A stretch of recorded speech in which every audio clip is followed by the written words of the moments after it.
Salve, salve aí, vamos detonar essa FUVEST, vamos passar e ver que não é tudo isso não? Exercício que fala sobre dinâmica e cinemática detonado. Um caminhão carregando uma caixa trafega em linha reta com a velocidade de 36 km por hora, metros por segundo. O coeficiente de atrito estático entre a superfície da caixa e a superfície da carroceria é de 0,4. E não há ganchos ou amarras prendendo a caixa ao caminhão. Se não tem gancho nem amarra, preste atenção para esse negocinho aí, vai aparecer em vários outros exercícios.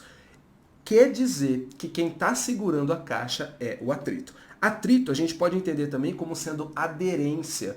Uma lixa, ela causa aderência e também causa atrito. Então toda vez que ele fala isso, que não está presa por gancho, por corda, nada está segurando, pode crer que o exercício vai falar sobre uma força de atrito que, vamos dizer assim, cola as duas superfícies. Anota essa que é importante, hein? Sabendo disso e ao notar um sinal vermelho à frente, o motorista freia suavemente o caminhão para que a caixa não deslize. Legal, para ele não perder essa aderência. Na A ele fala, desenhe um diagrama de corpo livre, indicando as forças que atuam sobre a caixa durante a frenagem. Vou fazer dois desenhos aqui pra gente, por causa do seguinte, já vou te explicar. Eu vou desenhar primeiro a força peso, que é uma força gravitacional.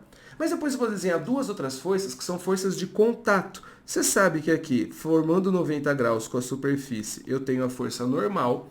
E paralela à superfície, eu vou ter a força de atrito. Aí você fala, teacher, por que você desenhou o atrito para a esquerda? Simples. O movimento é o mesmo de quando você está no carro. Você está lá no carro ou no ônibus. Quando o ônibus acelera, você tem a impressão de ter sido jogado para trás. Esse termo é errado. Na verdade, é a inércia. Você tende a permanecer naquele movimento.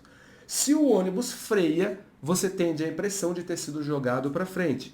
Errado de novo, isso significa inércia. Então, nesse caso, o caminhão freando e indo para a direita, ele vai fazer o que com essa caixa quando ele estiver freando? Ele vai jogar a caixa para frente, ou seja, para a direita, para bater ali onde está o motorista.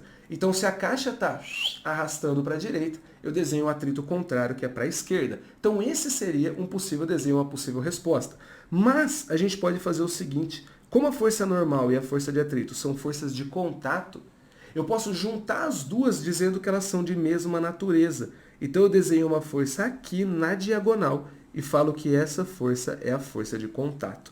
Então, esses dois desenhos estariam corretos. Fechou? Agora na B, ele fala assim, calcule a distância mínima que o caminhão percorre entre o instante de início da frenagem e a parada total do veículo para que a caixa permaneça sem deslizar.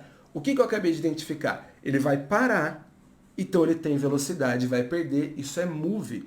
E todo move eu preciso de aceleração. As fórmulas do move precisam de aceleração. E aí você olha para o exercício e fala, onde está a aceleração? Se é um exercício que envolve força de atrito, envolve força.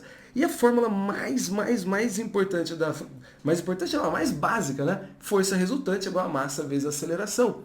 Então, de dentro da resultante, eu acho a aceleração. Lembrando que a resultante é a resultante na direção do movimento. Então, se esse movimento é horizontal, eu vou dizer que a resultante é a soma de todas as forças na horizontal. Então, vai lá, você coloca assim, a força resultante é a soma de todas as forças na horizontal. Aí você coloca a força de atrito mais... Ué, só tem a força de atrito? Não tem mais nada para somar? Não, então é só ela. E aí quando você substitui a força resultante, fica massa vezes aceleração. A força de atrito fica μ vezes a normal. Como a força normal, nesse caso aqui, é igual ao peso, eu já vou substituir normal por massa vezes a gravidade. Então, olha que louco, eu posso cortar as massas e eu vou ficar com a minha aceleração como sendo μ vezes g. Lembrando, estou procurando aceleração pela dinâmica para usar depois na cinemática, porque ele quer saber distância. Possivelmente eu vou no Torricelli, porque ele não falou de tempo. Se localizou, ele quer a distância e não falou tempo, Torricelli. Mas eu sei que Torricelli precisa de aceleração. A aceleração eu encontro pela dinâmica. É uma jogadinha que vai aparecer muitas vezes para você. Sai da cinemática e vem para a dinâmica, ou sai da dinâmica e vem para a cinemática. É o caminho de ida e volta perfeito. Firmezinha? Guarda essa aí. Então eu vou colocar aqui essa aceleração vale 0,4 vezes 10, que ela vale 4 metros por segundo ao quadrado. Aqui nós só vamos ter um ponto de atenção que é o seguinte. Quando eu faço as leis de Newton, eu encontro valores em módulo, valores absolutos. Eu estou achando o valor, o tanto que tem de aceleração. Mas quando eu vou para a cinemática, ela pode ser positiva ou negativa. Porque pode ser um movimento acelerado ou retardado. Então, entendeu? Quando eu estou na dinâmica, tudo é positivo. Quando eu vou para a cinemática, pode ser positivo ou negativo. E o que você tem que fazer, então? Ler o exercício e colocar o sinal correto. Como eu sei que aqui é uma desaceleração, eu vou usar o Torricelli e colocar menos 4 no lugar do A. Acabou.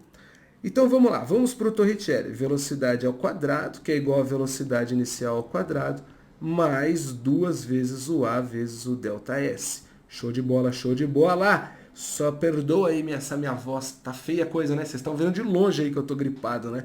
A velocidade final é 0 porque ele vai parar. A velocidade inicial nunca vai ser 36, porque eu preciso colocar em metros por segundo. Então eu vou dividir por 3,6, eu tenho a velocidade de 10 ao quadrado. Aí vai ficar 2 vezes menos 4 vezes o ΔS. Então vai ficar menos 8, que eu vou jogar para o outro lado como sendo 8 ΔS. Desse lado vai ficar o 10 ao quadrado, 100. Então a distância percorrida até o caminhão parar vai ser 100 dividido por 8, que é 12,5 metros. Lembrando que aqui, na resolução dos exercícios, eu vou fazendo um pouquinho mais rápido, porque eu imagino que você esteja procurando uma resolução da FUVEST, você já está procurando algo um pouquinho mais avançado, né? Então eu não vou ficar fazendo passo a passo aqui não. Show de bola? Vamos para C então, ó. Se o motorista frear totalmente o caminhão em 1,5 segundo, a caixa deslizará na carroceria. Justifique. Primeiro vamos conversar o seguinte.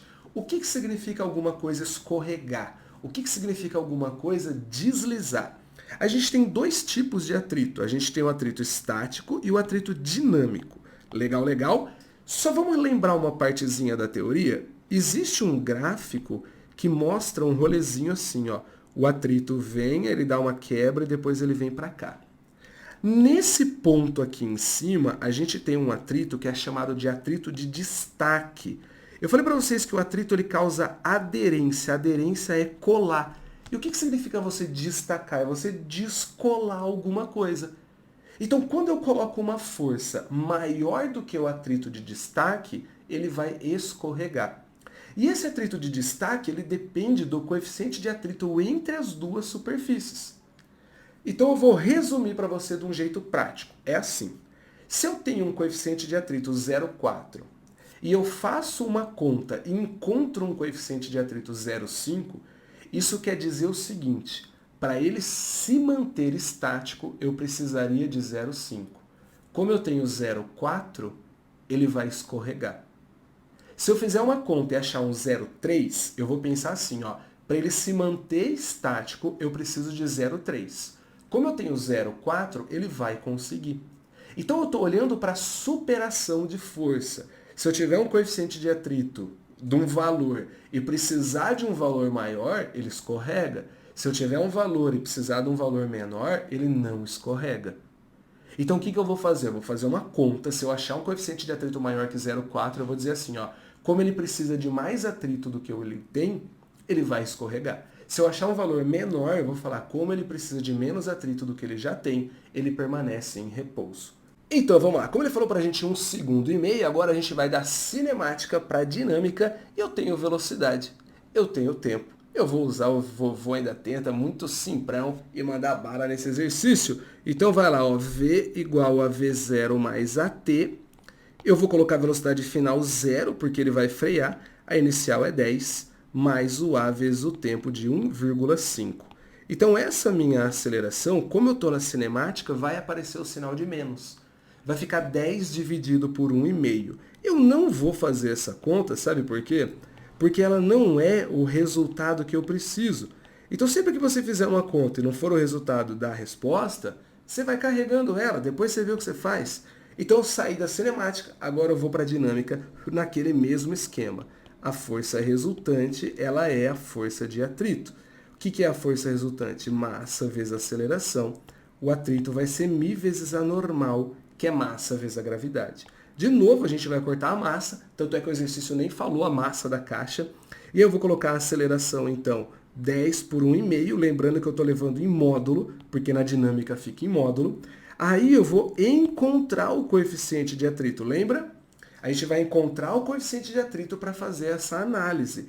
Legal, então eu coloquei o 10 aqui, cortei. O meu μ vai valer 1 dividido por 1,5.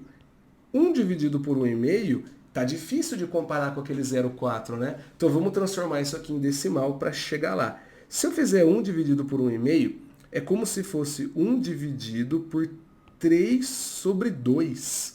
Então isso aqui vai ficar, o inverso vai ficar 2 terços. 2 terços, 1 terço é 0,33. 2 terços vai ficar 0,67. Então olha só que louco que aconteceu. Para a caixa não escorregar, eu preciso de um coeficiente de atrito de 0,67. Mas o exercício me deu o coeficiente de atrito como 0,4. Então, como eu preciso de mais atrito do que eu tenho, a caixa vai deslizar. Show de bola? A pergunta dele foi, a caixa deslizará na carroceria? Justifique. Então, a justificativa seria essa. Então, eu vou colocar sim, a caixa escorrega. Então, sim, a caixa escorrega, vírgula, porque precisamos de um coeficiente de atrito maior do que o que temos. Precisamos de um coeficiente, eu vou adiantar o rolezinho aqui, tá? Precisamos de um coeficiente de atrito maior do que o que temos. Pronto, ferinhas. A resposta sua, eu coloquei uma resposta assim, ó, se liga. Eu coloquei uma resposta bem, se eu olhar e falar assim, pô, um professor de física dando uma resposta dessa. Entenda o seguinte, uma resposta de segunda fase, você não precisa ser um físico, você não precisa colocar os termos mais técnicos e mais lindos possíveis. Se você escrever desse jeitão, você viu que eu escrevi um jeito bem, vamos dizer assim, até meio chulo, mas é um jeito que dá para entender, você conseguiu se expressar, você conseguiu comunicar. Você não precisa colocar a resposta mais linda possível. Você não é um livro, você não é uma apostila. Você é alguém que está entendendo uma solução, está entendendo uma resolução e passando para o papel. Show de bola? Vai simples, vai leve que a gente chega lá. E se curtiu, aquele like. Valeu, obrigado.